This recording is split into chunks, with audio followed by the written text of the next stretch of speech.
수고하셨습니다. 성원이 되었으므로 회의 속개를 선언합니다. 이어서 유승용 의원님이 대표 발의한 의사일정 제10항 평택시 공공시설의 개방 및 사용에 관한 조례안을 상정합니다. 유승용 의원님은 상정된 조례안에 대하여 제안 설명을 해주시기 바랍니다. 예, 안녕하십니까. 유승용 의원입니다. 평택시 공공시설의 개방 및 사용에 관한 조례안에 대하여 제안 설명드리겠습니다. 본 조례의 제정 이유는 평택시가 소유하거나 관리하는 공공시설을 시민에게 개방하여 시민 사용 편의를 도모하고 공공시설을 효율적으로 관리 운영하는 데 필요한 사항을 규정하기 위함입니다. 주요 내용을 말씀드리면 안 제5조 및 제6조에서 개방 공간의 범위 및 사용 기준에 관한 사항을 규정하였고, 안 제7조 및 제8조에서 사용 신청 및 허가, 우선 사용에 관한 사항을 규정하였으며, 안 제9조 및 10조에서 사용 허가의 제외 및 취소 정지에 관한 사항을 규정하였고, 안 제11조 및 제12조에서 사용료 징수 및 면제, 납부 및 반환에 관한 사항을 규정하였습니다. 자세한 사항은 배부하에 들은 유인물을 참고해 주시고 본 조례안에 대하여 원안대로 가결해 주실 것을 당부드립니다. 이상으로 제안 설명을 마치겠습니다. 감사합니다. 유승용 의원님 수고하셨습니다. 전문위원님 검토 보고는 배부해드린 서면 보고를 참고해 주시기 바랍니다. 다음은 행정자치국장님으로부터 본 상정안에 대한 의견을 청취하겠습니다. 국장님은 의견을 제시하여 주시기 바랍니다. 네, 보고에 앞서 조례안 및 계획안 관련 담당 부서장을 소개해드리겠습니다. 이용월 총무과장입니다. 박기수 자치행정협치과장입니다. 임상성 회계과장입니다. 의안번호 제9-762호 평택시 공공시설이 개방 및 사용에 관한 조례안에 대해 검토 내용을 보고 드리겠습니다. 금해 발의된 조례안은 유승용 위원님께서 대표 발의하신 조례안으로 평택시 공공시설을 시민에게 개방하여 시민 사용 편의를 도모하고 공공시설을 효율적으로 관리 운영하기 위하여 필요한 사항을 규정하는 내용입니다. 주요 내용으로는 개방 공간의 범위와 사용 기준, 사용 신청 허가 절차 및 우선 사용에 관한 기준, 사용료 납부와 반환 절차에 관한 사항을 규정함으로써 평택시 공공시설이 개방에 관한 근거와 기준을 마련할 수 있을 것으로 판단됩니다. 다만 공공기관에서 정치적 행사가 개최될 경우 논란이 발생하거나 공직선거법 위반 우려가 있습니다. 따라서 안 제9조에 공직선거법에 위배되는 정치적인 행위를 목적으로 하는 경우라는 내용을 추가하여 공직선거법 위반 가능성을 사전 방지하고자 건의드립니다. 이상으로 평택시 공공시설이 개방 및 사용에 관한 조례안에 대한 검토 보고를 마치겠습니다. 감사합니다. 국장님 수고하셨습니다. 계속해서 의사일정 제10항 평택시 공공시설의 개방 및 사용에 관한 조례안에 대하여 질의답변을 실시하겠습니다. 질의하실 위원님 계시면 것으로 신청해 주시기 바랍니다.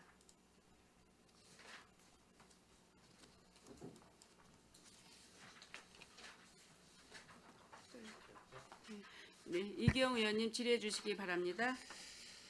예, 평택시 공공시설의 개방 및 사용에 관한 조례안, 유승용 의원님 대표 발의하고 저 역시도 공동 발의로 참여를 했는데, 개정 이유가 이제 평택시 공공시설을 시민에게 개방하여 시민 사용 편의를 도모하고 공공시설을 효율적으로 관리 운영하기 위해 필요한 사항을 규정하고자 함 이렇게 돼 있어요. 이거 맞습니까? 네, 맞습니다. 예. 근데 이제 우리 국장님께서 아까 말씀하셨을 때 중에 아까 정치적인 얘기가 이런 얘기가 좀 나오셨는데 사용 허가의 제외 9조에 보면은 종교 활동을 목적으로 하는 경우, 사적 이익이나 영리를 목적으로 하는 경우 그런 나머지 이유는 이해가 가는데 저는 종교 활동을 목적으로 하는 경우도 어느 범위인지도 정확하게 이 기준이 없는 것 같아요. 만약에 종교 활동이라 그래가지고 거기서 빌려서 예배를 보거나 그러면 좀 문제가 될 수 있는데 종교 활동의 범위를 어디까지 해석을 할 것인지 지금까지 어떻게 해석할지 이렇게 단순히 종교 활동을 목적으로 하는 경우 이렇게 집어넣으면은 문제가 좀 될 수 있을 것 같다는 생각이 드는데 아까 정치적인 관련된 것도 얘기를 했는데 제가 좀 이게 정확하게 맞는지는 모르겠어요. 이 공공 시설을 시민이라고 하면 평택시에 살고 계시는 주소를 두고 살고 계시는 전체적인 이 주민을 이 시민을 일컬는 말이라고 저는 좀 생각이 되는데 어떻게 해석이 되죠? 시민이라고 하면은 평택 시민이라고 하고 정의를 내린다고 하면요. 그러니까 뭐 정확한 네. 법률적인 것보다는 평택 시민이란 이제 평택시에 그 주소를 두고 거주하거나 네. 아니면 생활을 하는 그러니까 일단 주소를 두고 거주하시는 분들을 말하는 거죠. 예. 그러면은 그 시민들 중에는 뭐 종교인도 있을 수 있고 뭐 정치를 하시는 분들도 있을 거고 여러 가지 이런 분들이 있어요. 그런 분들이 있는데 이제 그렇게 만약에 예를 들어서 그 안에서 특정하게 만약에 진짜 누가 봐도 문제가 있다라고 하는 이 종교행위나 종교 아니면 뭐 정치행위라고 해서 막 선거 같은 거를 하거나 막 그러었을 경우에 이제 문제가 발생이 될 수 있을 수가 있는데 단순한 정치 활동이라고 하고 종교 활동이라고 하고 그러면 너무 광범위하게 국한돼 가지고 해버리면 모든 해석이 그 정치하고 종교하고 관련된 건 무조건 다 배제를 시킨다는 이 말이 될 것 같아요. 제 생각으로는. 그러면 과연 이게 그럼 상위법에 헌법에 위반이 안 되는가? 제가 이렇게 그냥 한번 찾아보면 이 헌법에도 위배되는 부분이 있어요. 평등권 침해도 될 수도 있고. 그럼 정교 분리와 정치 종교 목적 제한의 한계도 헌법 제20조 2항의 정교 분리 원칙은 국가의 특정 종교를 지원 특혜 배제하지 말라는 취지지 종교적 표현을 공공 영역에서 전면 배제하라는 의미는 아니거든요. 이런 부분도 있을 거고 시민의 표현 종교의 자유 침해가 큰 대비해 공공질서 시설 관리상의 이익이 상대적으로 작거나 다른 수단으로도 충분히 보호될 수 있으면 제한 규정은 법익 균형성에 어긋난다고 볼 수 있다라고도 돼 있는데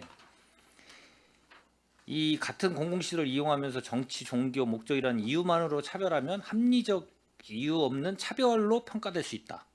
이렇게 돼 있단 말이에요. 모든 게.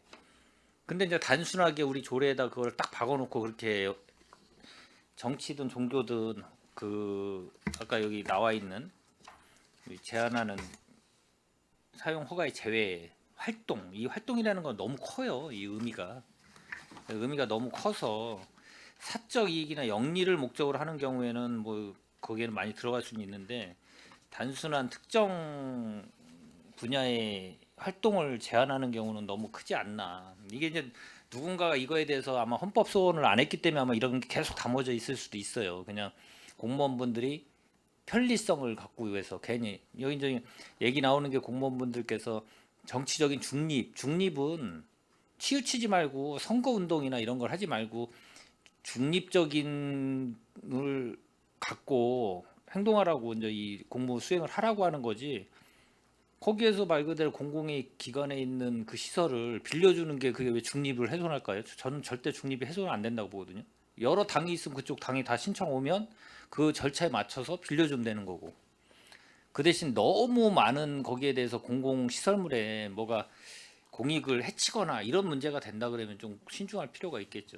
그래서 그런 거는 좀 신중하게 뭐 생각하고 우리 공무원분들 집행부에 있는 분들도 너무 정치와 종교를 갖고 배제 대상으로 이렇게 해서 이런 데다 집어넣으면 근데 옛날에는 아마 그런 경우가 상당히 존재했을 것 같아요. 수십 년 전부터 계속 그런 게 너무 좀 거기에 국한돼서 했는데 지금은 그거는 좀 바뀌어야 되지 않나라는 생각이 돼서 제가 좀 말씀을 좀 드렸습니다. 저는 뭐 이상입니다. 네, 이경 의원님 수고하셨습니다. 더 질의하실 의원이 계십니까? 네, 최재형 의원님 질의해 주시기 바랍니다. 네. 지금 뭐 사용 허가의 제외에서 좀 뭐 이견들이 있으신 것 같은데 지금 기존에도 지금 공공 시설을 이렇게 어떤 때는 대여를 하고 어떤 때는 안 하고 막 이런 경우가 있는 것 같아요. 그렇죠? 지금 그 공공시설 대여 제외하는 그 시스템이 경기도청의 그 공유 그 재산 임대 시스템이 있습니다. 그래서 거기에 이제 평택시의 읍면동 뭐 출장소 해서 한 90개 정도 시설이 등록이 되어 있습니다. 그래서 이제 대부분 그 시설마다 이 그 빌려줄 수 있는 시간, 임대 시간도 다르고 하기 때문에 지금은 그 각 시설의 관리자, 그러니까 읍면동장이나 출장소장이 그때그때 판단해서 하는데 대부분 이제 정치적인 활동, 종교적인 활동은 이게 그 제외하는 걸로 이제 그렇게 운영되고 있습니다. 각기 이제 좀 일률적인 기준은 없고 재산관리관인 청사관리소장, 담당 과장, 부소장들이 판단해서 임대를 하고 있습니다. 담당 부서장이 판단해서 하신다. 그 정치적인 활동이라면 어떤 것을 얘기하는 거예요? 만약에 당에서 무슨 교육을 한다, 예? 당원들이나 뭐 시민들을 대상으로 뭐 그럴 수도 있고, 그다음에 뭐 의정보고회 이런 것도 이제 뭐 이게 정치적인 활동이라고 볼 수 있는데 이게 지금 우리 평택시에 이런 의정 활동을 했다. 국회의원 뭐 예를 들어 국회의원이던 뭐 시장님이야 뭐 그렇고 시장님도 마찬가지고 그런 것들도 지금 하면 안 된다고 지금 판단을 하시는 거잖아요. 어떠나요? 그래서 지금까지는 이제 그 저희들이 그 청소년 문화센터라든지 네. 이 지금 제안하신 조례안 외에 각 시설에 대한 개별적인 조례에 의해서 그 각 조례에 의해서 대관을 하고 있는 게 한 서너 개 정도 조례가 있는데 이제 저희들로서는 아까 이제 이기영 의원님 말씀하신 것도 충분히 뭐 저희들이 귀담아 들어야 될 사항이지만 이제 공무원들은 과거 경험상 이게 그 경험에 의해서 이제 여러 가지 걱정되거나 우려되는 사항을 고민하지 않을 수가 없는데 예를 들면 이제 이런 게 있을 수가 있습니다. 그 선거를 한 두세 달 정도 남기고 이제 출마를 하고자 하는 분들이 뭐 출판 기념회를 하거나 주민 간담회를 하거나 이렇게 되면 이제 그게 공공청사의 경우에는 시청이나 주로 동지역은 지금 주민자치센터 프로그램도 하지 못해서 밖에 추가로 해달라는 그런 요청이 많은 상태에 이제 어떤 정당은 뭐 그런 시설을 빌릴 수 있고 어떤 정당은 그 틈이 안 나서 못 하게 되면 이제 저희들이 선관위에 등록된 지금 그 정당이 한 47개 정도 됩니다. 그리고 이제 개인적으로 또 무소속으로 출마하시려는 분들도 있을 한데 그러면 다 수용하지 못하면 또 이제 그 형평성 문제를 둘러싸고 공직자들이 그 갈등의 한 가운데 서게 되는 그런 거를 우려하지 않을 수가 없기 때문에 저희들은 경기도 모든 시군 조례에서도 정치를 제외하고 있어서 그런 의견을 저희들이 이제 말씀을 드렸습니다. 네. 지금 많이 고민이 되는데 지금 이제 대관 이제 뭐 문회관이든 이런 공공 시설들을 대관을 할 때 미리 예약을 하고 시민들이 그렇죠 미리 예약을 하고 뭐 이렇게 하잖아요. 하는데 이제 그 지금 말씀하신 형평성 문제는 미리 이렇게 해가지고 예약을 하고 하면은 그런 문제는 좀 해소될 것 같다. 그게 뭐 그러니까 그런 규정하에 그렇죠 규정하에 하게 되면 뭐 근데 그게 공공시설이 계속 무한대로 제공되는 것도 아니고 그 많은 뭐 아까 지금 45개 정당 말씀하시고 했는데 그런 분들이 그런 형평성에 대해서는 그런 이제 시민들하고 똑같이 그 대관하듯이 그렇게 하면 문제는 없을 것 같다는 생각이 드는데 이 부분에 대해서는 하여간 좀 같이 좀 고민을 좀 해보도록 하겠습니다. 해보고 같이 이게 이게 지금 어디까지 이 정치 활동으로 볼 거냐 뭐 이런 부분. 그다음 정치 요즘 뭐 경기도 같은 경우 보니까 정치 또는 종교 등 집회를 목적으로 하는 경우 이렇게 돼 있네요. 그 사용어가 제외가. 그러니까 이게 그러니까 정치 활동, 종교 활동을 지금 아까도 우리 이경 의원이 말씀하셨듯이 어디까지 볼 것이냐 예? 그런 부분들에 좀 논의가 필요하고 그리고 그런 뭐 국회의원으로서 만약에 지역의 국회의원 정치인으로서 뭐 의정 보고회라든가 뭐 이런 교육이라든가 이런 거는 이걸 뭐 정치 활동으로 볼 수도 있지만 또 시민들을 위한 시민들에게 알리는 거잖아요. 그렇기 때문에 뭐 그런 좀 고민이 필요하면 좀 되는 부분이 있습니다. 예. 예, 말씀하신 대로 일부 시군에서는 그래서 시도 국회의원의 그 의정 보고에는 예외로 한다 이런 규정을 둔 데도 뭐 있습니다. 예, 그렇게 하시든지 그런 부분을 좀 고민을 좀 하시면 좋을 것 같고요. 그다음에 여기 이게 시행일을 이제 부칙에 26년 2월 1일로 이렇게 했는데 이게 2월 1일 특별히 한 이유가 있나요? 시행일을?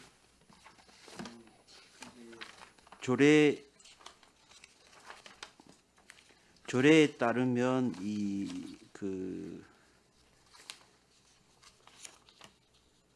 조례 5조 2항에 따르면 개방 공간의 범위나 개방 시간 등 개방에 필요한 사항은 시장이 따로 정한다 이런 규정이 있기 때문에 네네. 저희들이 아까 말씀드린 경기 공유재산 시스템에 각 부서에서 이제 저희들이 2번 정도 사전에 등록이 가능한 그 유휴 시설이 있는지를 조사를 했는데 등록 안 된 시설들 등록도 하고 그리고 시장이 따로 정할 사항 중에 하나가 이제 그 각 부서에 이제 어느 정도 개방이 가능한지 이런 걸 규칙으로 만들 시간이 좀 필요해서 12월 1월 정도까지는 그런 시간이 걸리겠다 생각이 돼서 2월로 예, 그렇게 협의를 했습니다. 예. 시행 규칙도 제정해야 될 거 아닙니까? 시행 규칙은 만드셨나요? 시행 규칙을 만들 예정입니다. 어안이 통과되는 대로. 통과되면 네. 그런 규칙하고 그건 조례 공포하고 그 시행 규칙도 제정해야 되고 여러 가지 좀 절차들이 있는데 그래서 2월 1일로 했다 그런 말씀이네요. 뭐 2월 1일이면 촉박하지는 않고요. 뭐 가능. 네, 그 시간 맞출 수 있도록 예, 알겠습니다. 네.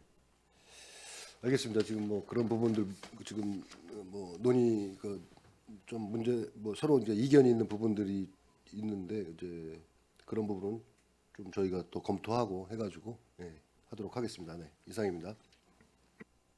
보충. 네, 최재형 의원님 수고하셨습니다. 유승용 의원님 뭐 네. 발의하신다, 질의하신다. 설명. 네, 설명. 예, 예. 질의는 예, 제가 대표 발의해서 예. 이제 뭐 우려하시는 것도 저도 충분히 고민을 했던 사항이기도 하고 제가 이게 한 3년 전부터 이 조례를 사실은 만들려고 했고 이제 지금 평택시 공공시설 개방이고 평택시 의회 공공시설 개방 조례는 이미 제정이 돼서 이제 운영이 되고 있습니다. 하여튼 그래서 저희는 뭐 시의회에서는 필요하면 뭐 출마하시는 분들이 오셔갖고 출마 간담회장에서 출마 선언을 하시는데도 제한이 없고 또 주민분들이 필요하면 우리 의회 의정 활동에 방해받지 않는 범위 내에서는 개방을 하고 있는데 지금 시가 이제 저희가 봤을 때는 시 공공청사가 뭐 정확히 제가 따져보진 않았지만 지금 짓는 거가 한 1조 3천억 이상이 되고 이미 지어진 거 따지면 사실 몇 조에 사실은 우리 시에 공공청사가 있습니다. 근데 과연 이게 우리 시민을 위해서 적절하게 개방이 되고 있는 건지에 대한 의문은 오래전부터 갖고 있었습니다. 그러니까 이게 여러 가지 이유가 있기 때문에 인력 운영이나 또 집행부 또 공무원들이 봤을 때는 저 보안도 지켜야 될 부분이라든가 또 그 안에 시설도 그 보호해야 될 부분들이 있기 때문에 갖고 있는 어려움도 있고 또 기존부터 관례적으로 이런 걸 제한해뒀던 부분들이 이제 운영되다 보니까 또 그게 지켜졌던 부분들도 있어서 좀 총체적인 관점에 봤을 때 우리 공공시설들이 그게 아주 우리의 기본적인 업무를 방해하거나 또는 어떤 훼손의 우려가 있다든가 소란을 피운다든가 이러한 경우를 제외하고는 가급적이면 공간을 시민에게 개방해 줘야 된다는 그 목적이고요. 취지가 거기에 있는 거고 뭐 좀 쟁점이 되고 있는 게 몇 가지 있는데 정치 활동도 이렇게 보면 그렇습니다. 아니 우리가 뭐 정당 활동에 자유가 있고 오히려 보장받아야 되는 게 있는데 여전히 이제 우리 인식에는 여러 가지 뭐 우리가 과정을 거치다 보니까 그 부분에 대해서 상당히 부담스러워하는 것도 있는데 뭐 집행부도 그런 부분에 고민은 있는데 예를 들어서 선거법도 이렇게 돼 있는 거거든요. 이게 연설 대담을 아무 때나 할 수 있는 게 아니라 선거 운동 기간인 그 14일 또는 뭐 국회의원 선거 기간 또는 뭐 대통령 선거 기간에 할 수 있는 거고 이 공직선거법에 딱 나와 있어요. 80조에는 공공시설 건물에서는 대담을 할 수 없다. 다만 다수의 왕래가 있는 곳에서는 할 수 있다. 그럼 예를 들면 공원, 문화원, 운동장, 주민체육시설, 뭐 체육관, 주민회관, 뭐 이런 학교, 광장 이런 데서는 연설대담을 할 수 있다. 아무리 그게 시의 소유가 관리하는 곳이라 하더라도 그 외에 그렇지 않은 곳에서는 연설대담이 안 된다고 돼 있기 때문에 하시면 그분이 공직선거법으로 처벌받기 때문에 몰라서 하시지 일부러 내가 공직선거법으로 처벌받기 위해서 우리 시 장소에 공을 임대해서 거기서 나 선거법 위반해서 하겠다라고 하실 일은 제가 봤을 때는 어떻게 보면 기우이지 않느냐 이런 부분이고 실제로 우리가 여기서 보면 공공시설 관리에 지장이 있거나 공공시설 해칠 우려가 있다고 인정되는 경우에는 불허할 수 있는 조항이 있기 때문에 그의 조항을 가지고 얼마든지 판단에 제한을 할 필요가 있을 때는 제한을 하실 수 있는 거 아니냐. 예를 들어서 우리가 당원들을 대상으로 해서 각 정당에서 당원 대상에 교육도 할 수 있는 거고 또 어떤 세미나를 열 수도 있는 거고 뭐 그런 활동들이 정치 활동이라는 큰 범주에 있다고 해서 사용을 불허하게 되면 그거는 너무 제한시키는 거 아니냐 이런 문제의식이 있는 거기 때문에 물론 이제 진행의 과정에서 여러 가지 또 뭐 사안들이 발생하고 그에 따라서 뭐 개정해야 될 부분들이 있으면 또 개정을 해 나가야 되지 않겠느냐. 그러나 일단 기본적인 원칙과 틀거리는 좀 가지고 좀 우리 시민들의 세금으로 만들어진 시민의 공간인 공공청사가 개방되는 그런 근거를 좀 이번 조례를 좀 통과시킴을 통해서 좀 만들어 갔으면 좋겠다 이런 말씀을 다시 한번 드립니다. 이상입니다. 유승영 의원 수고하셨고 더 질의하실 의원이 계십니까? 그러면 제가 한 가지만 질의드릴게요. 지금 제9조에 보면 지금 1회 종교활동 목적을 하는 경우, 그다음에 두 번째 사적 이익이나 영리 목적을 하는 경우, 세 번째 신청인이 이전에 공공시설 사용하면서 허가 기준을 위반한 적이 있는 경우, 그 밖에 공공시설 관리에 지장을 있거나 공공질서 해칠 우려가 있다. 이거 외인데 지금 그 정치적인 이런 시설을 이용할 수 있는 것도 여기다 좀 제한을 두자는 그런 취지죠? 우리 저희가 부장님. 이제 말씀드렸던 거는 이제 선거 기간에는 이게 선거 기간에만 네.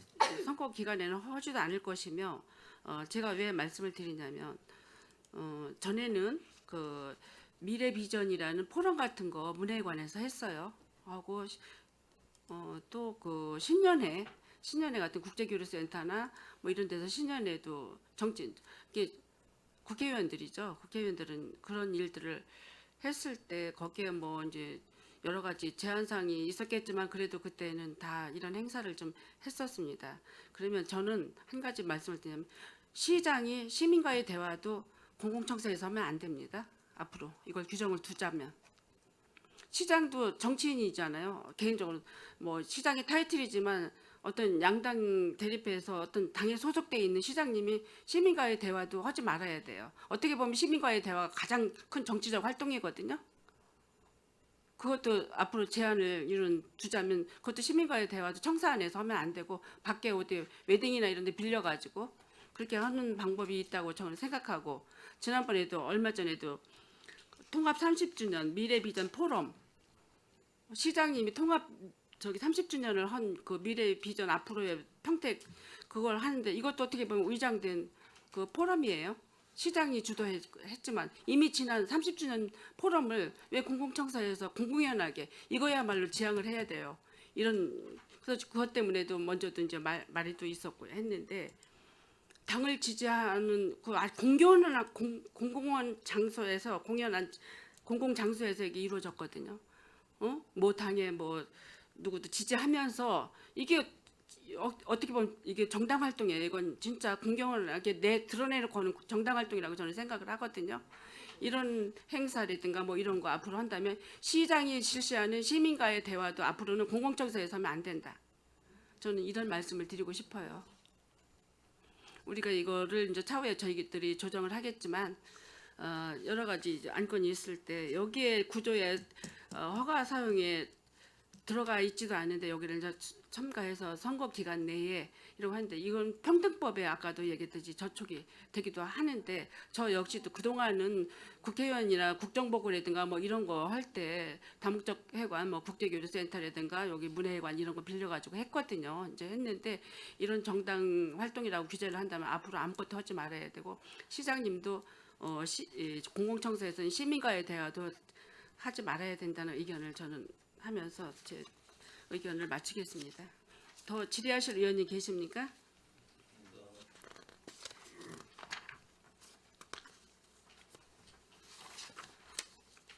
더 이상 질의하실 의원이 안 계시므로 의사일정 제10항 평택시 공공시설의 개방 및 사용에 관한 조례안에 대한 질의 종결을 선언합니다. 유승영 의원님은 퇴실하셔도 좋으십니다.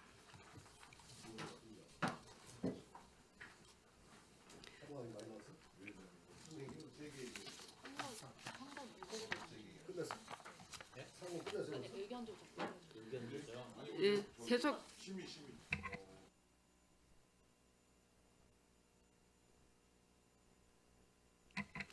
계속해서 의사일정 제11항 평택시 기록물 관리에 관한 조례 일부 개정 조례안, 의사일정 제12항 평택시 읍면동 리의 명칭 및 관할구역에 관한 조례 일부 개정 조례안, 의사일정 제13항 평택시 통리반 설치 조례 일부 개정 조례안, 의사일정 제14항 평택시 개인정보 보호 조례안을 일괄 상정합니다. 행정자치국장님은 상정된 안건에 대하여 제안 설명을 해주시기 바랍니다. 네, 행정자치국 소관 조례안 4건에 대해서 일괄 보고드리겠습니다. 먼저 의안번호 제9-730호 평택시 기록물 관리에 관한 조례 일부 개정 조례안입니다. 개정 이유는 평택시 기록관 운영 규정이 기록물 평가 심의에 관련 조항을 현행 조례에 규정하여 심의회의 구성 운영을 명료하여 신뢰받는 기록물 관리를 하고자 합니다. 주요 내용으로는 안 제7조, 제8조는 기존 평택시 기록관 운영 규정의 기록물 평가 심의회 조항에서 기록물 평가 심의회 설치 및 기능과 심의회 구성을 구체화한 사항이며, 안 제9조, 제10조, 제11조, 제12조는 기록물 평가 심의회의 운영을 명료하기 위해 임기, 해촉, 의결 정족수, 간사의 역할 조항을 신설하였습니다. 다음 의안번호 제9-731호 평택시 읍면 동리의 명칭 및 관할 구역에 관한 조례 일부 개정 조례안입니다. 개정 이유는 브레인시티 일반 산업단지 및 가제지구 도시개발사업에 따라 행정구역을 합리적으로 조정하고자 합니다. 주요 내용으로는 브레인시티 일반 산업단지 내의 법정동을 행안부 행정구역 조정 기준에 따라 대로를 기준으로 장안동, 도일동, 칠계동, 모곡동, 가제동 등 5개 법정동에서 장안동, 도일동, 칠계동 등 3개 법정동으로 조정하고, 가제지구 도시개발사업 구역 내 법정동을 장안동, 모곡동, 가제동 등 3개 법정동을 동에서 가재동 1개동으로 통일하여 주민 편의 및 행정 효율을 향상시키고자 합니다. 다음은 의안번호 제9-732호 평택시 통리반 설치 및 설치조례 일부 개정 조례안입니다. 개정 이유는 평택시 읍면동 지역 여건 변화에 따라 행정구역을 합리적으로 조정하여 주민 편익 증진 및 행정의 효율성을 높이고자 합니다.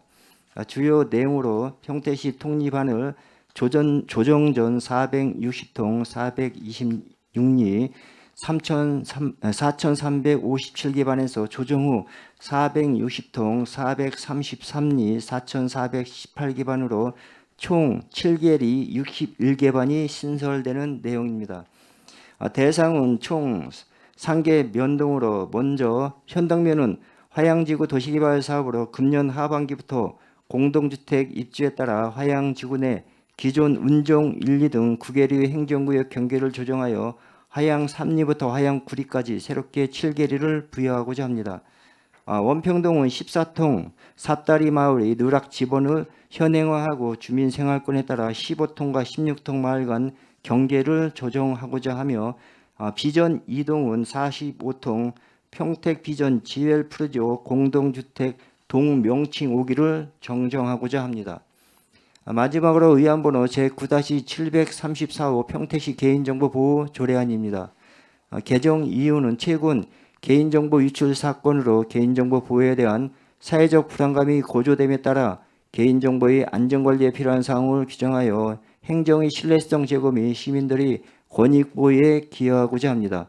주요 내용으로 안 제4조에서는 이 조례의 적용을 받는 기관을 평택시 본청 및 소속 하부 행정기관과 평택시가 설립한 공사, 공단, 평택시가 출자출연한 기관으로 명시하였고 안 제7조부터 제10조까지 개인정보의 안전성 확보 조치를 위한 내부관리계획 수립 등 개인정보보호법에 따라 개인정보보호의 체계적 관리를 위한 사항을 규정하였습니다. 안 제11조에서는 열람 등 요구에 따라 발생한 수수료 및 우송료를 평택시 재증명 등 수수료 징수 조례에 따라 청구할 수 있도록 규정하였으며 안 제14조에서는 개인정보 처리 업무 중 개인정보 침해 사고 및 침해 사고에 따른 피해 발생과 이로 인한 손해배상에 대비하여 보험 또는 공제 등이 가입할 수 있는 근거를 마련하였습니다. 본 조례를 통해 개인정보 보호 제고에 기여할 것으로 기대하고 있습니다. 이상으로 행정자치국 소관 조례안 4건에 대하여 일괄 보고를 마치겠습니다. 감사합니다. 국장님 수고하셨습니다. 전문위원님 검토 보고는 배부해드린 서면 보고를 참고하여 주시기 바랍니다. 계속해서 의사일정 제11항 평택시 기록물 관리에 관한 조례 일부 개정 조례에 대하여 질의 답변을 실시하겠습니다. 질의하실 의원님 계시면 거수로 신청해 주시기 바랍니다. 네, 김명숙 의원님 질의해 주시기 바랍니다. 네, 김명숙 의원입니다. 일부 개정 조례하는 이유가 지금 만들어진 조례에 의해서 평가심의위원회 조례에 대한 부분을 명료하기 위해서 들어온 걸로 알고 있습니다. 네, 심의위원회의 역할에 대한 부분이 조금 있어야 되고 이 부분에서도 또 빠진 부분이 좀 있어요. 자, 보존기간이 경과한 기록물의 보존기간 재책정, 보류 또는 폐기에 관한 사항이 되어 있는데 폐기에 대한 사항에 대한 부분이 언급이 심사 결과 세 번째 항목을 보면 17조 폐기 대상 기록물에 대한 심사 결과의 적정 여부라고 아주 모호하게 되어 있습니다. 이 기준을 어떻게 삼으실 건지에 대한 궁금증이 조금 있는데 그 부분에 대한 설명을 좀 부탁을 드리겠습니다. 네, 답변 드리겠습니다. 지금 저희가 보존 기간이 서류마다 보존 기간이 있는데요. 예, 근데 지금 저희가 보존 기간이 지났다고 해서 다 폐기를 하는 것이 아니라 이게 뭐 어떤 민원건이라든지 이게 사용을 계속 해야 된다라는 판단이 된다고 하면 이거를 보존 기간을 재측정을 하고 보류를 할 수 있는 그런 사항이거든요. 그러다 보니까 저희가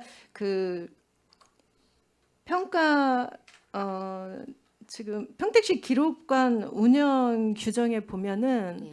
저희가 내부 직원들이 5급 이상 1명, 그리고 각 과별로 뭐 팀장 담당자들이 그 폐기되는 서류를 이렇게 심사를 하게 돼 있습니다. 자, 그 부분에 있어서 제가 말씀을 드리려고 하는 겁니다. 네, 네. 지금 기록물이라고 하면 그 분명히 이제 저희들이 아주 꼼꼼하게 체크를 해서 보존할 건지 폐기할 건지에 대한 했는데 폐기에 대한 기준 절차가 없어요. 그렇죠? 그리고 기준이 굉장히 모호해요. 그리고 폐기는 반드시 심의를 거쳐야 된다는 이 항목도 여기가 추가가 돼야 되는데 그 폐기에 대한 부분이 사실 굉장히 중요하잖아요. 네, 네. 근데 그 중요한 부분에 있어서 심의위원들이 하는 그 행위에 대한 중요한 명제가 지금 여기에 빠져 있어요. 예를 들면 폐기는 반드시 심의를 거치고 의회나 시민들께 회의록을 공개를 해야 되고 이런 부분들이 빠져 있다는 거죠. 이게 명시가 돼야 됩니다.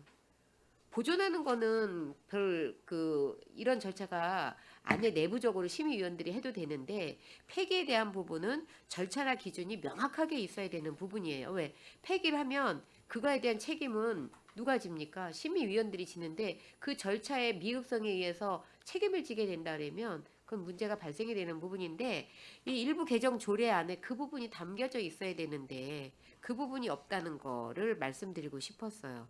그리고 조금 더 뭐 넓게 간다면 그렇게까지 해야 되는 저도 이제 고민은 좀 해봤는데 폐기일은 반드시 심의를 거치고 의회나 시민들께 회의록을 공개를 하고 조금 더 한 발짝 나아가서 공감하는 행정, 소통하는 행정을 한다고 하면 그 폐기에 대한 시민의 그 참여를 통해 투명성을 제고한다라는 이런 것도 하나 더 추가를 해도 될 것 같고 근데 우선은 지금 빠져 있어요. 공공기록물 관리안 법률도 그렇고 지방자치법에도 그렇고 공공기록물 관리에 관한 법령 시행령에도 그렇고 폐기에 대한 가장 중요한 부분에 있어서 절차나 기준이 없다. 그리고 그 절차에 대한 심의 기준도 어디까지 갈 것이냐. 의회하고 시민에 공개하는 기준까지 갈 것이냐. 이 부분이 여기에 해야 되고 위원회 해촉 부분 제10조 같은 경우에도 조금 명확성이 좀 있어야 되지 않나라는 생각이 들면서 제3조에 저희가 이제 계속 요즘에 나오는 이야기가 이해 충돌이에요. 그러면 직무 태만과 이해 충돌, 품위 손상 이런 식으로 가는 게 훨씬 더 구체화적이고 어떤 그 위험 요소에 노출되는 부분이 적지 않나라는 생각을 합니다. 이상입니다. 네, 김명숙 의원님 수고하셨습니다. 더 질의하실 의원님 계십니까? 네, 이기영 의원님 질의해 주시기 바랍니다. 예, 이경원입니다. 좀 보충 질의를 좀 하겠습니다. 다른 조례도 마찬가지고 이제 해촉 관련돼서 이게 좀 정리가 좀 미흡한 부분이 좀 계속 발생이 돼서 지금 이제 말씀을 드리는데 다음 이제 신설이에요. 다음 각 호의 어느 하나에 해당하는 경우에 위원을 해촉할 수 있다. 이를 위원 스스로 직무를 수행하기 어렵다는 의사를 밝히는 경우 그렇게 해서 이제 질병 등의 사유로 인하여 직무를 수행할 수 없게 된 경우 직무 태만 품위 손상이나 그 밖의 사유로 위원으로 적합하지 않다고 인정되는 경우 이거 관련돼서는 고민을 어떻게 해서 이 혹시 해촉 이 문구를 어떻게 해서 좀 작성을 하신 건지 이게 신설이기 때문에 기본적으로 표준안이 있거나 뭐 있지 않을까요? 저희가 요거를 이 사항은 지금 다른 시의 조례라든지 그런 거를 조금 기준으로 좀 삼아서 작성을 좀 했습니다. 이제 제가 보니까 다른 조례를 갖고 하다 보면 틀린 거 계속 갖고 오고 아닌 거 그냥 이 대부분 거의 대부분 그런 경우가 좀 많은 것 같아요. 네네네. 저희 거를 또 다른 데서 벤치마킹 해가지고 그대로 갖다 쓰면 또 그대로 그렇게 될 것 같고 제가 좀 한번 찾아봤는데 이 예를 들어서 딱 보니까 모범 표준안으로 한번 찾아봤어요. 1. 심신장애로 인하여 직무를 수행할 수 없게 된 경우 2. 위원의 직무와 관련된 비사실이 있는 경우 뇌물 알선수재 이해충돌 위반 등 직무 태만 품위 손상이나 그 밖의 사유로 위원이 적합하지 아니하다고 인정되는 경우 위원 스스로 직무를 수행하는 것이 곤란하다고 의사를 밝히는 경우 이건 자진 사퇴의 성격이죠. 그리고 이제 만약 재촉 기피 회피 사유가 있음에도 불구하고 회피하지 아니한 경우 뭐 이런 거는 뭐 해당될 수도 있고 안 될 수도 있고요. 네네. 그건 좀 각 조례마다 좀 특성이 있으니까 뺄 수도 있고 있는데 이게 이제 일반 표준안으로 돼 있고 우리 평택시 같은 경우는 평택시 각종 위원회 설치 및 운영 조례라는 게 있어요. 이게 어떻게 보면 표준일 수도 있어요. 우리 조례가 있는데 거기에 보면은 10조 보면 위원회 해촉이 있어요. 위원회 해촉. 근데 거기에는 어떻게 돼 있냐면 시장은 법령이나 다른 조례에서 정한 경우를 제외하고는 임기 만료 전이라도 다음 각 회에 하나에 해당하는 사유가 발생한 경우에는 해당 위원을 해촉할 수 있다. 1. 위원이 임기 중 사망하였을 때. 이게 제일 큰 사유예요. 원래는 사망이 되면 해촉할 수밖에 없기 때문에. 근데 이제 이 대부분 조례 이거 해촉 사유를 보면 그냥 질병 등 이렇게 돼 있어요. 원래 사망, 질병 등 이렇게 쓰면 더 좋을 수도 있고요. 이제 직무가 수행하기 어렵게 된 경우는 뭐 사망이 될 수도 있고 질병이 될 수 있고 그리고 뭐 여러 가지 사유가 있겠죠. 뭐 행방불명도 될 수도 있고 그래서 등까지 같이 붙여가지고 쓰는 경우가 대표적인 사례는 앞에가 사망이 가는 게 제일 크고 그래서 일본에 아까 우리 저희 이 조례에도 이 각종 위원회 설치 및 운영 조례에도 보면은 1번이 위원 임기 중 사망하였을 때가 1번으로 돼 있고 그리고 2번이 위원이 장기 치료가 필요한 질병 또는 6개월 이상의 해외여행 등으로 임무를 수행하기 어려운 경우, 뭐 위원 스스로가 해촉을 원하는 경우, 위원이 위원의 직무와 관련해 알게 된 비밀을 누설하거나 그 내용이 개인적으로 이용하는 경우. 차라리 위원회 해촉 부분을 차라리 우리 각종 위원회 설치 및 운영 조례를 그냥 준용을 해서 갖다 써버리는 게 더 어떻게 보면 날 수도 있어요. 만약에 여기서 디테일하게 꼭 여기에 넣어야 될 게 있다라고 하면 넣고 그 다음 호에 우리 각종 위원회 설치 준용 조례에 대한 뭐 10조를 준용한다든가 뭐 아니면은 그렇게 쓰든지. 그러니까 이거 세 개만 이렇게 갖다 이렇게 딱 줘놓으면은 여기에 빠진 것 같은 경우는 해촉 사유가 있어도 그냥 알아서 그냥 판단해야 될 수밖에 없는 상황이잖아요. 아, 네, 네. 예, 그래서 요 해촉 사유 같은 경우는 좀 동일하게 좀 할 필요가 있다. 그래서 이 각종 위원회를 보면 엄청나게 이게 개정을 많이 했는데 여기 아마 110 몇 개가 개정이 붙어 있어요. 136개. 이게 이제 다 이거 갖다 쓰기 때문에 이제 이런 개정을 한 거죠. 이게 136개가 뒤에가 다 보면은 각 관련된 조례 일부를 다음과 같이 개정한다. 이게 이제 다 요거 관련된 거 준용해서 갖다 쓰기 때문에 하기 때문에 이런 건 좀 잘 비교해서 우리가 각종 위원회 설치 및 운영 조례가 있기 때문에 요거에 관련돼 가지고 갖다가 잘 개정안에 담으면 좋지 않을까라고 생각이 돼서 좀 말씀을 좀 드렸습니다.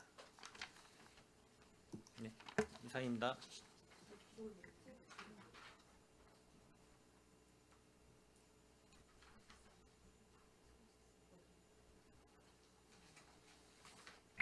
네, 이기영 의원님 수고하셨습니다. 더 질의하실 의원님 계십니까? 더 이상 질의하실 의원님이 안 계시므로 의사일정 제11항 평택시 기록물 관리에 관한 조례 일부 개정 조례안에 대한 질의 종결을 선언합니다. 계속해서 의사일정 제12항 평택시 읍면동 리의 명칭 및 관할 구역에 관한 조례 일부 개정 조례안에 대하여 질의 답변을 실시하겠습니다. 질의하실 위원님 계시면 것으로 신청하여 주시기 바랍니다. 네, 최재형 의원님 질의해 주십시오.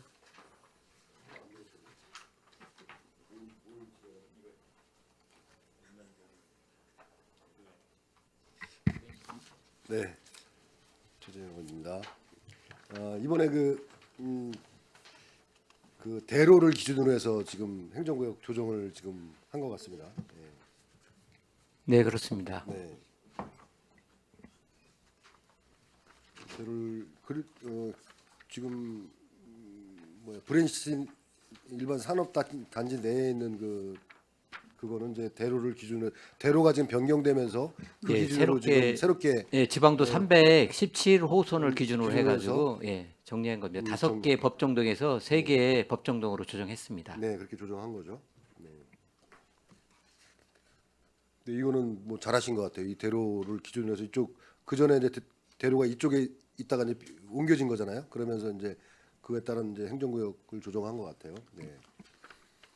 그리고 여기 그 가재지구 도시개발 사업 내에 이것도 이제 가재지구에 편입된 부분들을 이게 변경한 것 같은데 지금 기존에 이제 이게 장당동에서 이제 가재동으로 법정동이 바뀌면서 가재지구에 이제 편입이 된 거잖아요. 장당동하고 예. 그 모곡동하고. 모곡동 두 군데가 지금 가재지구 개발하면서 돼 있는데요. 저희 네. 가재동으로 대부분이 가재동이기 때문에 네. 그 사업 지역 내 포함된 두 개의 동을 가재동으로 일원화하는 사항입니다. 네. 그러니까 이게 정형화해서 딱 그 가재지구 정형화해서 이렇게 하신 것 같은데 기존에 이쪽 그 장당동에 편입된 데는 뭐 거기에 어차피 그쪽에 도시개발 사업 지역이었으니까 예. 거기에 사는 뭐 주민들에는 이게 없었겠죠. 예, 그쪽에 다 지금 개발하는 거기 때문에 네, 다 네. 이주 나가셨고 이주 나가셨고. 도상했고 그다음에 거기에 대해서 이제 아파트 단지가 들어오기 때문에 네, 네. 큰 주민 간의 이견은 없습니다. 네. 이게 이제 행정동이 또 바뀌는 거잖아요. 지금 그 전에는 여기가 중앙동이었죠, 그렇죠? 행정동으로 장당동이. 아, 지금 그쪽은 다들 네. 지금 저기 송탄동으로 돼 있습니다. 아 원래 송탄동이 예. 돼 있어 장당동으로도. 예, 예. 아 장당동인데. 저 가재지구는 장당동하고 모곡동 두 개 동을 가재동으로 일원하는 겁니다. 가재동 세 개 있는데 하나로 만드는 사항입니다. 네. 그 장당동이 그 전에도 송탄동이었다. 예, 지금 현재는 거기가 다 지금- 지금 현재 송탄동으로 돼 있어서요. 그쪽에 이제 브레인시티 5만 4천하고 가재지구에 거기에 이제 13,000하고 기존에 한 2만 3천에 한 8만 명 정도 됩니다. 네네. 송탄동이. 예. 지금 주민들 그 의견도 다 수렴했다고 지금. 예, 하셨죠? 다 네. 다 지역구 의원님하고 네. 송탄동에 협의해가지고 이번에 조정하는 사항입니다. 네. 뭐 이번 그 행정구역 조정은 뭐 그 정형화 대개 그 대로를 기준으로 해서 이렇게 한 부분, 그다음에 가재지구 뭐 도시개발 사업 편입되면서 이렇게 한 부분들은 뭐 잘 하신 것 같습니다. 네. 저는 이제 그게 이게 이제 장당동 그쪽에 그 가재지구 이제 가재동 쪽으로 편입되는 이 부분이 그 전에는 중앙동에 소속돼 있지 않았나 행정동으로. 그렇진 않았었나요? 아, 그게 좀 궁금해서 좀 질의드렸습니다. 네, 알겠습니다. 이상입니다. 네, 최재형 의원님 수고하셨습니다. 이경 의원님 질의해 주시기 바랍니다. 예, 이경은입니다. 평택시 이제 읍면동리 명칭의 관할 구역에 관한 조례 일부 개정 조례안인데 좀 어떻게 됐든 이 지금 현재 법정동의 일부 이 5개 장안동, 가재동, 모곡동, 칠계동, 도일동 요 관련돼 가지고 아까 말씀 전에 이제 최재형 의원님께서 말씀하신 대로 도시개발에 따른 아니면 이제 큰 도로에 의해서 단절되거나 거기에 관련돼 가지고 이제 정형화 시키고 해서 이렇게 좀 정리를 해서 증감이 있는 부분이 이제 있어요. 도일동 같은 경우도 조금 줄고 이 모곡동 같은 경우도 좀 줄고 아마 이제 칠계동 부분이 칠계동 쪽에 있는 법정동이 좀 늘어난 것 같아요. 예, 그렇습니다. 면적이요. 네. 그리고 장안동도 좀 늘고 네. 장안동하고 칠계동이 좀 면적이 증가된 부분이 있고 나머지가 좀 줄은 부분이 있는데 뭐 관련된 뭐 주민들이 제일 중요하죠. 근데 이제 저희 이제 일반 주민분들도 그렇고 저희들도 그렇고 잘 이제 모르시는 경우가 있고 이제 법정동하고 행정동이 구별이 잘 안 가서 좀 오해를 하시는 분들이 있어요. 그래서 뭐 간단하게 설명을 하신다 그러면은 뭐 법정동 같은 경우에는 저희가 이제 법적으로 해가지고 그 사유 재산에 나와 있는 표기되는 부분이고요. 행정동 같은 경우에는 저희가 이제 25개 읍면동을 해서 행정의 효율성을 제고하기 위해서 나누는 부분입니다. 법정동은 주소라고 보면 되겠습니다. 예, 예. 뭐 저는 뭐 일부 좀 쉽게 이제 주민들한테 설명을 드릴 때는 이제 법정동은 이제 법에서 정해져 있기 때문에 그랬다고 그래서 법정동이 있다 그래서 모든 행정복지센터는 없다. 이제 행정동은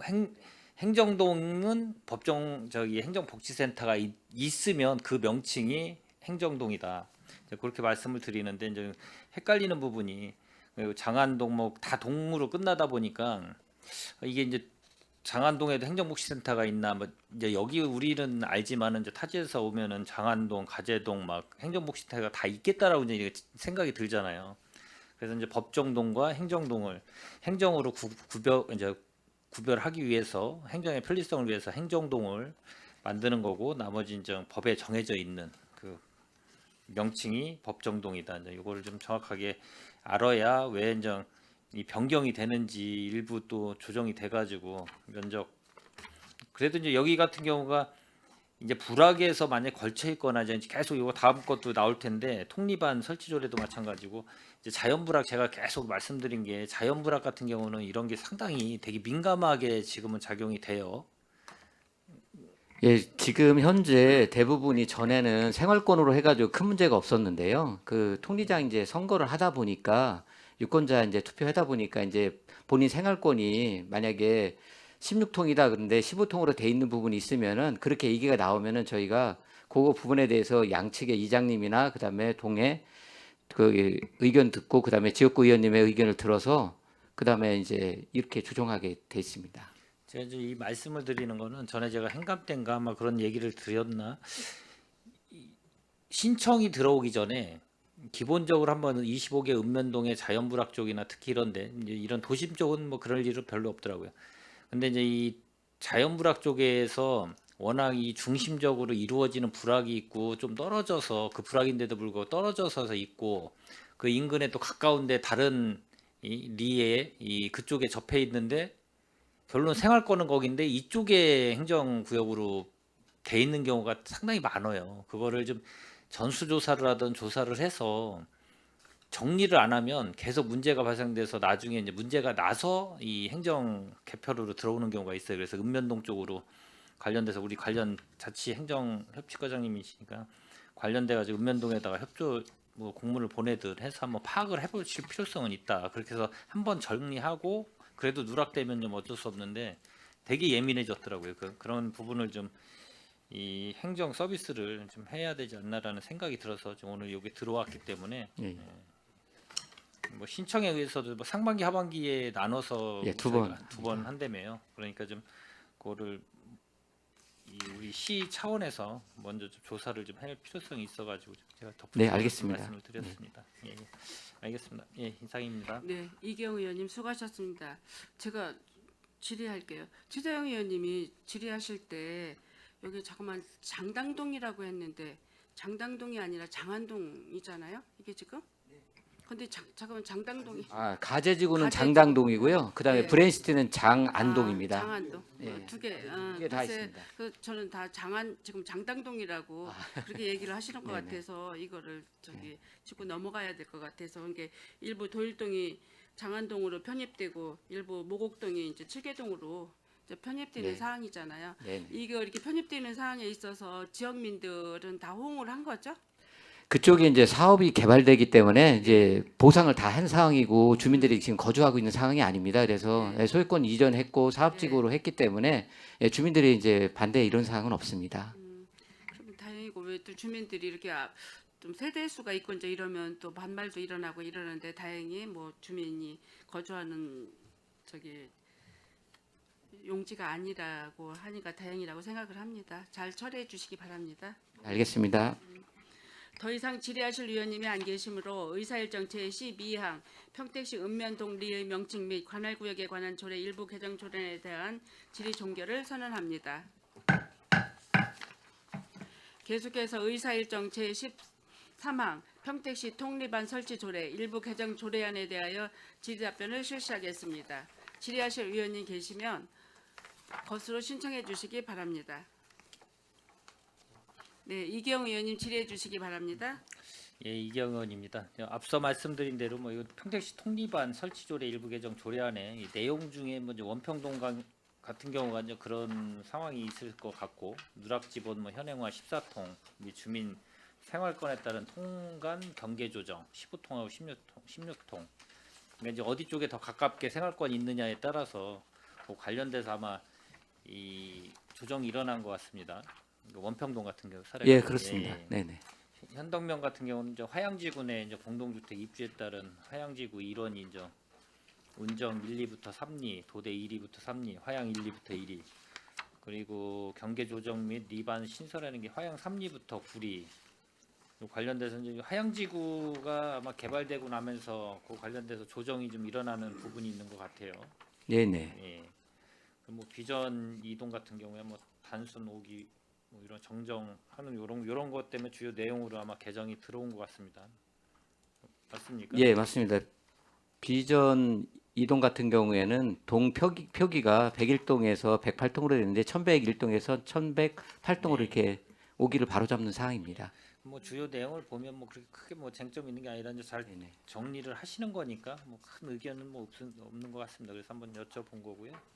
일단 뭐 공동주택 입주 변화된 지역 여건에 따라 뭐 기존의 통립안 신설 분리된 거에 대해서 이제 조정하여 주민 편익 증진과 뭐 효율적인 행정 관리를 이제 도모하고자 개정 이유를 밝히셨는데 그 관련돼서 뭐 이렇게 잘 정리된 것 같으니까요.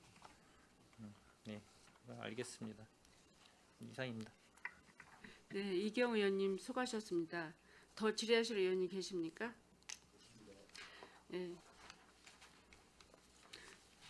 더 이상 질의하실 의원님이 안 계시므로 의사일정 제13항 평택시 통립안 설치 조례 일부 개정 조례에 대한 질의 종결을 선언합니다.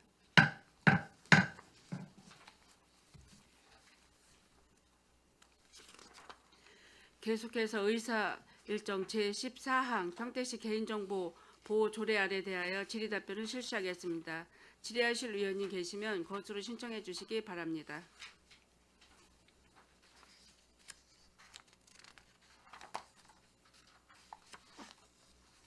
네, 최재형 의원님 질의해 주시기 바랍니다.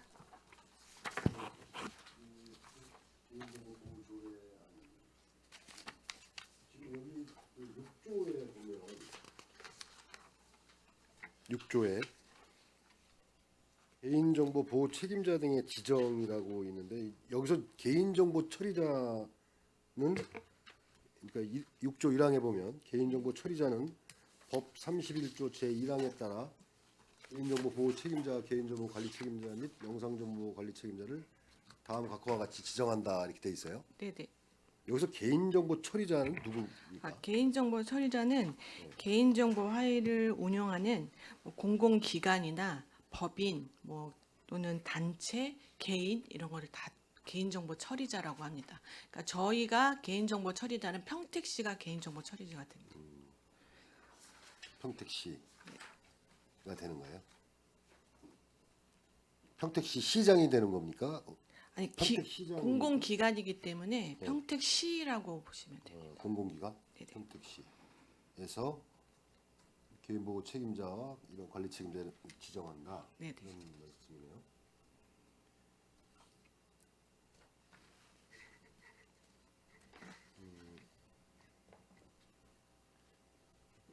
그러면은 이제 그렇게 본다. 그러면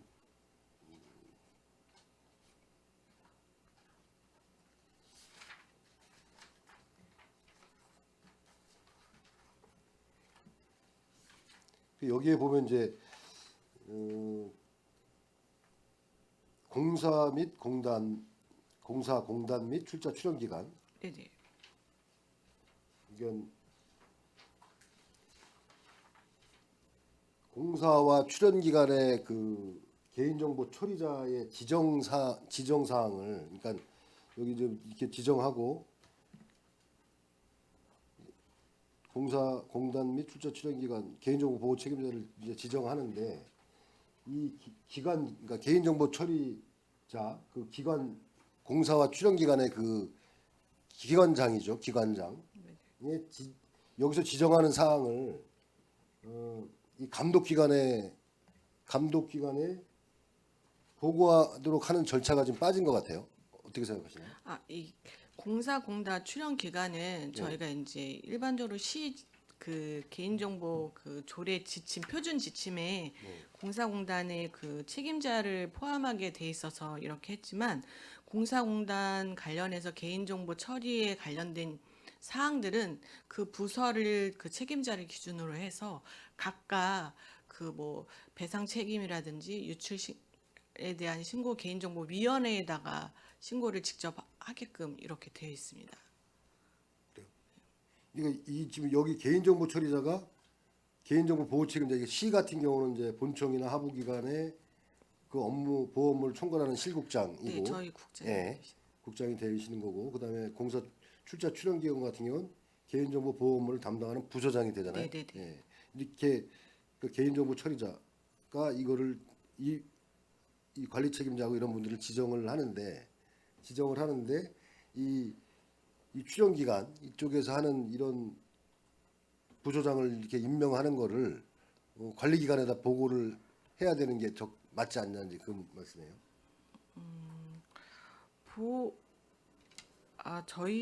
저희한테 보고를 따로 그러니까 하게끔 시에다가 별도로 보고를 안 해도 된다. 네네네네 그냥- 지정하게끔 그러니까 법에서 그 시 관할 공사공단 네. 그 출자 출연 기간에 보호 책임자를 그 담당하는 부서의 장으로 하게끔 상위법에 이렇게 돼 있기 때문에 저희가 그냥 조례상에 저희 시 공사공단이나 도시공사나 출자 출연 기간 등은 그 부서를 담당하는 부서장으로 한다라고 조례에 그냥 명시했습니다. 이게 만약에 개인정보 처리하면서 문제가 생겼다. 그러면 이 누가 책임을 지는 겁니까? 공사공단에서 책임을 지고 네. 그 뭐 유출이나 이런 걸 됐을 때 있었을 때. 개인정보위원회에다가 별도로 신고를 하고 네. 그다음에 개인정보위원회 평가 같은 것도 별도로 다 출자 출연 기간도 별도로 받도록 되어 있습니다. 도시공사도 별도로 그렇고. 돼 있어요. 네네네. 시에서 책임져야 되는 게 아니라 네네네. 총괄 책임은 네네. 그렇다.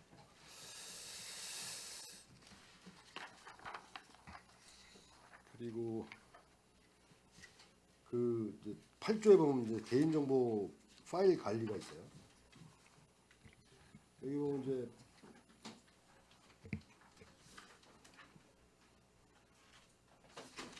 여기에 이제 그 1항 8조의 2항이죠. 2항에 보면 이제 우리 그 개인정보 보호법에 보면 네. 개인정보 파일에 대한은 이 단서 조항으로 1항을 적용하지 아니한다 해가지고 이렇게 5가지가 있어요. 나열되어 있어요. 개인정보 보호법 32조에 보면 개인정보 파일의 등록 및 공개에 관해서. 근데 지금 우리 이 조례에는 지금 그 중에 그 개인정보 보호법에서 제시하고 있는 5가지 중에 한 가지만 여기다가 넣었어요. 다만 이제 개헌상을 공고하고 이를 시정하여 재신청하도록 하여야 한다. 8조의 2항이요. 네네. 다만 이례적으로 운영되는 파일 등 지속적으로 관리할 필요성이 낮다고 인정되어 대통령으로 정하는 개인정보 파일 등은 등록 신청 대상에서 제외한다라고 요거만 이렇게 했는데 이거를 법에서 제공하는 이 5가지를 다 넣어야 되는 게 아니냐. 일단 저희가 법에서 5가지가 다 돼 있는데 네. 나머지는 그러니까 저희 지방자치단체에서 해야 되는 사항이다기보다는 뭐 국가상 뭐 중대한 이익 뭐 이런 조항이랑 그 다음에 뭐 범죄 수사 뭐 이런 거 관련된 법에서 전반적인 거를 돼 있기 때문에 저희가 이건 시에서 이제 적용할 수 있는 항목만 조례에다가 그냥 담았습니다. 네, 그러신 것 같아요. 네네네. 그러신 것 같은데 저희가 가능한 이런 경우에 수백 개 없기 때문에 그것만 그 단서 조항을 다. 근데 이거는 지금 이제 수원시 조례 같은 경우를 살펴보면 네네네. 이 법조항을 인용을 다 했어요. 네네네. 그렇기 때문에 우리도 이게 물론 여기에 이제 국가안전 뭐 외고상 비밀 뭐 이게 우리 시의 업무는 아니지만 그래도 법에서 규정하는 이런 것들은 단서 조항을 다는 게 맞겠다라는 의견을 드립니다. 그게 네네. 적절하다고 판단이 돼요. 그래서 그 부분에 대해서 좀 말씀을 드립니다. 네, 네 이상입니다. 네, 최재형 의원님 수고하셨습니다. 더 질의하실 의원님 계십니까? 네, 이기영 의원님 질의해 주시기 바랍니다. 네, 이기영 의원입니다. 이 평택시 개인정보 보호 조례안 이게 이번에 이제 제정이 되는 거죠. 이거 만약에 통과되면 네, 이게 지금까지 이거를 제정을 안 한 이유가 혹시 있나요? 혹시 이게 우리 법으로는 그 전에 돼 있는 걸로 알고 있고. 저희가 법에 의해서 예. 그냥 그 규정이나 이런 거는 법의 테두리 안에서 다 저희가 하고 있고 그냥 내부 지침이나 내부 관리 계획 뭐 이런 지침 등에 의해서 저희가 이제 자세한 필요성- 사항 등을 규정을 했는데 예. 지금 이제 그 개인정보위원회 등 이게 개인정보 사고들이 많이 나고 있어서 이게 개인정보보호법은 좀 폭넓은 상황이라 뭐 책임자 지정이라든지 뭐 그런 시에서 꼭 해야 되는 뭐 교육이라든지 이런 부분을 조례로 제정하는 거를 다 권고하는 사항이라 저희가 이제 올해 그래도 제정을 해야겠다고 해서 지금 제정하는 사항입니다. 근데 조금 저희가 다른 시군보다는 좀 늦게 제정한 편이긴 합니다. 그러면 이 의미는 좀 알겠고요. 그럼 이제 이 2조 보면은 정의라는 부분이 있어요. 네. 정의에 보면은 2조례에서 총괄부서랑 개인정보 보호 업무를 주관하는 부서를 말한다. 정의는 요 총괄부서 하나만 딱 넣네요. 저희가 이제 개인정보보호법에 대부분 있는 사항들이 거의 많아서 어차피 조례는 이제 시에 적용되는 사항만 좀 간략하게 추려서 조례를 제정했고 나머지 정의라든지 이런 부분 법에 다 명시되어 있는 거라서 그냥 총괄 부서만 이렇게 했습니다. 그러면 여기에 명시되지 않는 거는 법에 따른다라는 거는 어디에 조항이 혹시 있나요, 혹시?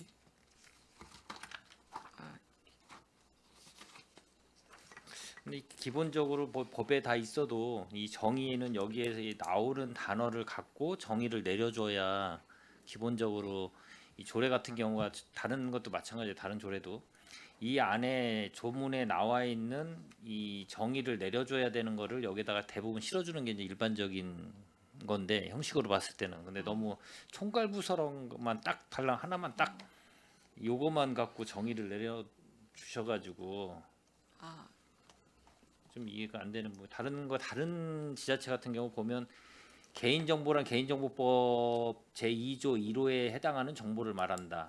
이 공공기관이란 다음 각 목의 기관을 말한다. 뭐 지방공기업법에 따른 가평군에 설립한 공사공단. 나 뭐 또 무슨 투자 출연 기관의 운영에 관한 조례. 이게 좀 아까 등장하잖아요. 그런 게 네네. 산하기관 같은 게. 네네네. 그런 거 정의를 정확하게 여기서 내려줘야 될 것 같고.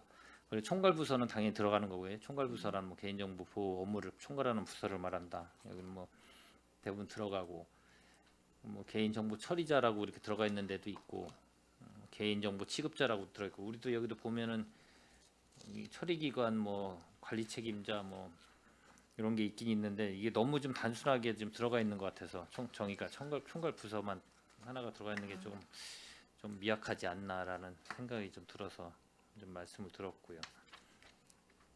아니면 이제 전체적인 정의가 대부분이 정의의 제 2조의 정의를 넣는다고 하면 여기에 좀 이 조문에 나오는 여러 가지 좀 해석의 부분이 있는 거를 좀 넣어야 되지 않나라는 생각이 들어서 좀 말씀을 네, 드렸습니다. 알겠습니다. 예. 일단 알겠습니다. 뭐 의원님들하고 좀 논의 좀 하고요. 예, 알겠습니다. 예, 이상입니다. 이경 의원님 수고하셨습니다. 더 질의하실 의원이 계십니까? 예. 네, 최재형 의원님 질의해 주시기 바랍니다. 이것도 똑같은데 그 시장의 책무 3조 제 3조에 보면 시장의 책무도 그 개인정보 보호법에서 보면 이제 국가 등의 책무 해가지고 쭉 나열이 돼 있어요. 근데 이것도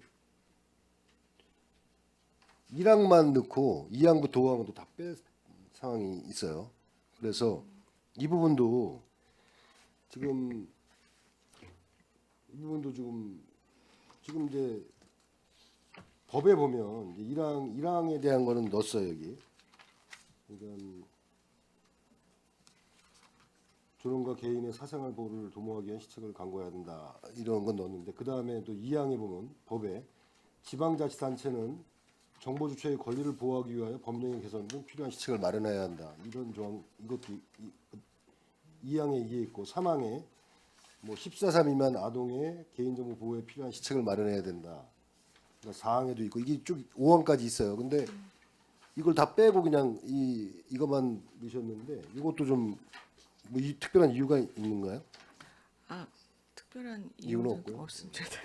저희가 이것도 좀 그냥 검토가 필요할 것 같아요. 법에서 정한 네네. 네. 일반적인 이제 시장님 그러니까 시장의 책무에 관련된 사항만 그냥 간단하게 네, 기본적인 사항만 이제 명시하다 보니 네. 이렇게 작성을 한 것 같습니다. 그 법에서 제시한 이거 조례를 어차피 만드시는 거니까 법에서 제시한 이런 내용들은 충분히 좀 들어가야 되지 않나 이런 그러니까 책무 부분도 그렇고 아까 말씀드린 부분도 그렇고 지금 그런 부분 좀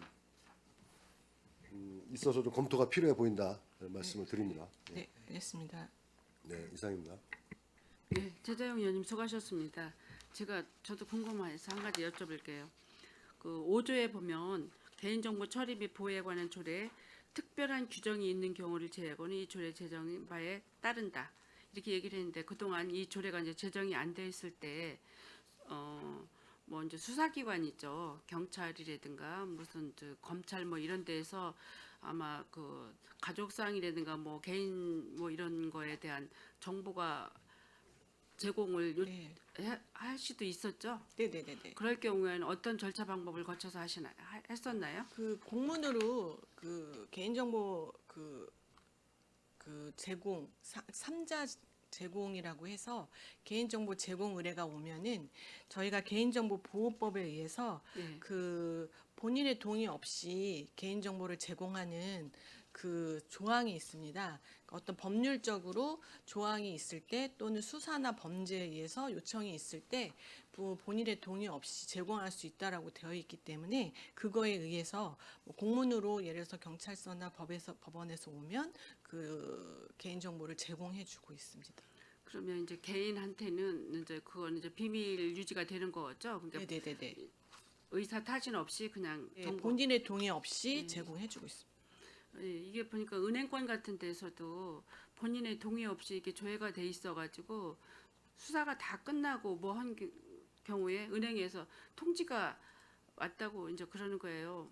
뭐 어떤 기간 동안 어디에서 뭐 수사기관에서 은행에서 개인의 당신의 뭐 은행 정보를 이렇게 다 공개했다. 그거를 조회를 하고 나서 꼭 통보를 해줘야 된다는데 그게 법으로 조항이 돼 있다며요. 그러면 우리 그 집행부에서도 만약에 그 집행부 필요한 개인 정보 그러니까 제공을 해달라고 했을 때 다 끝났죠. 아무 목적이 없고 아무런 뭐 타당성 없이 끝났을 경우는 그런 거 통보해 주나요? 어떤 일로 어떤 수사관에 당신의 정보를 요청을 해서 우리가 제공을 했었다. 이게 법으로 꼭 그거 답변을 줘야 된다고 하던데 시청에서는 어떻게 진행하고 있어요?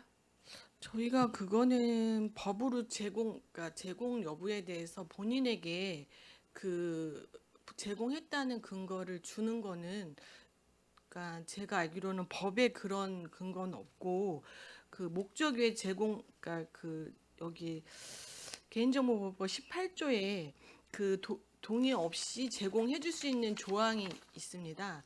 그 조항에 해당되면 그냥 개인정보를 제공해 주고 본인한테는 그거에 대해서 알릴 권한이 의무가 없다고 생각하고 있습니다.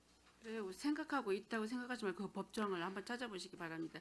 은행권 같은 데서는 만약에 수사 요청이 있어서 은행 정보를 제공을 이제 본인들 모르게 해줬어요. 해줬는데 뭐 6개월이고 1년 후에 어떤 수사 이유로 당신의 그 통장 조회를 했다라는 그 통지를 꼭 보내줘야 된다고 얘기를 하더라고요. 그러면은 법으로 제한 그거는 정해져 있다고 하더라고요. 개인정보보호법이 아니라 금융 관련 법률에 그런 조항이 별도로 있으면 그거는 통지를 해주게 됐을까. 개인정보보호법은 그 하위법이기 때문에 다른 법률상의 어떤 개인정보 제공에 대한 부분이 있으면 그 법에 의해서 제공을 해주고 그거에 대한 뭐 통보 의무가 있다 그러면 통보를 하게끔 그 다른 법률상에 있을 거라고 생각합니다. 이 법을 한번 보면 아무 뭐 죄가 있으면야 뭐 저촉을 받고 수사도 받았겠지만 아무 죄도 없이 그 수사기관에 어떻게 보면 수사기관이 과잉 수사라고도 할 수 있죠. 이런 거를 개인 정보를 이제 그 이유로 해서 달라고 했어요. 그러면 수사한 결과 아무 이유가 없었잖아요. 그럼 그거를 그냥 지나치면 안 될 것 같아요. 이것도 우리 본청에서도 네, 집행부에서도 알겠습니다. 그거에 대한 한번 알아보세요. 네네. 아무 관련도 없었고 뭔데 이제 미리 짐작해서 수사 요청을 했어. 제공해줬어. 근데 보니까 아무 저촉이 안 됐어. 그럴 때는 은행권이나 어떤 다른 기관 마냥 이러이러한 요청이 있어서 당신 거 개인정보를 유출했습니다라는 보고 같은 걸 꼭 해줘야 된다고 저는 생각을 하는데 집행부에서는 지금 그렇지 않다고 하는데 네, 그 법을 확인해 보겠습니다. 예, 한번 네네네. 찾아보시기 바랍니다. 네, 알겠습니다. 예. 더 이상 질의하실 의원님이 안 계시므로 의사일정 제14항 평택시 개인정보 보호 조례안에 대한 질의 종결을 선언합니다. 의원 여러분, 원활한 회의 진행을 위해서 잠시 정의하고자 하는데 이의 있으십니까? 이의가 없으므로 10분간 정회를 선언합니다.